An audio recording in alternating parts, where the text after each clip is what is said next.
पूरी दुनिया को जब अंग्रेज हमारे देश को छोड़ के गए, अंग्रेजों ने जाते जाते कहा था कि ये तो हम थे जो 100-125 साल तक भारत के ऊपर हमने राज करके भारत को एक साथ रखा।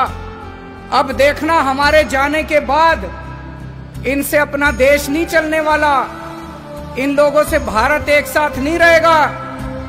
ऐसे अंग्रेजों को भी लग रहा था, पूरी दुनिया को लग रहा था। दोस्तों आज 70 साल हो गए, भारत एक साथ भी है और खूब तेजी से तरक्की भी कर रहा है, और उसका केवल एक कारण है, हमारे देश का ये संविधान। ऐसे देश का संविधान लिखना जिसमें इतने सारे धर्म थे, इतनी सारी भाषाएं, इतनी संस्कृति, इतनी जाति, इतनी विविधता, ऐसे देश का संविधान लिखना कोई आसान काम नहीं था। बाबा साहब अंबेडकर ने पूरी दुनिया के संविधान पढ़े, सारे देशों के संविधान पढ़े, जहां से जो जो अच्छा मिला वो सारा उन्होंने इस संविधान के अंदर डाला, और इतना शानदार संविधान बाबा साहब अंबेडकर ने हम लोगों को दिया। संविधान में लिखा है बराबरी का अधिकार होगा।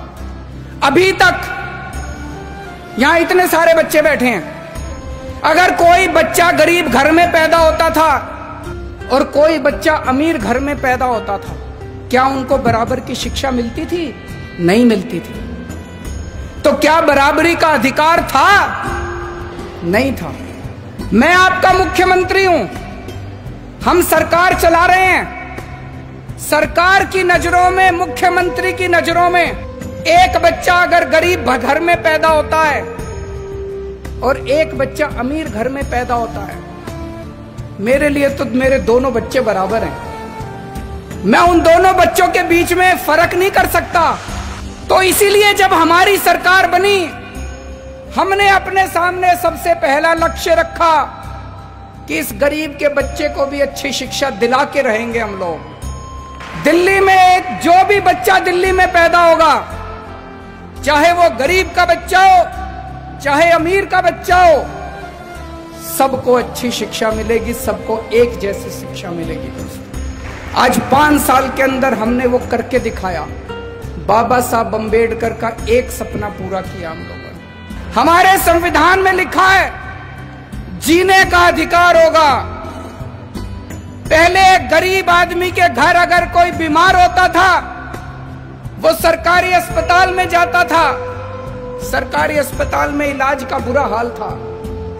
आज दिल्ली के अंदर सरकारी अस्पतालों में वैसा ही अच्छा इलाज है जैसा प्राइवेट अस्पतालों के अंदर इलाज हो रहा है। लोगों को हमने जीने का अधिकार दिया है। दिल्ली के अंदर हमने योजना बनाई, अभी तक अगर किसी का एक्सीडेंट होता था, कोई उसको बचाने के लिए नहीं जाता था, वो बेचारा सड़क पे पड़ा रहता था। लोग सड़क पे गुजर जाया करते थे, लोगों को लगता था मैं क्यों पचड़े में पड़ूं, मैं अगर इसको अस्पताल में ले गया तो अस्पताल वाले मेरे से पैसे मांगेंगे।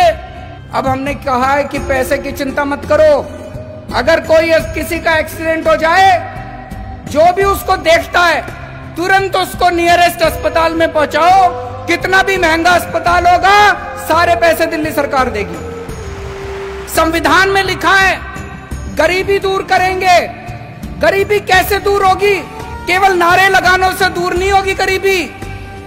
हमने दिल्ली के गरीबों का मिनिमम वेज बढ़ाया। एक एक गरीब मजदूर को, एक एक गरीब कर्मचारी को हमने 15-15 हजार रुपए महीने की तनख्वाह दिलवाई। गरीबी तब दूर होगी दोस्तों। मुझे ये लगता है अगर ये बाबा साहब अंबेडकर का संविधान एक दिन के लिए अच्छे से लागू हो जाए, ये देश कहीं का कहीं पहुंच जाएगा।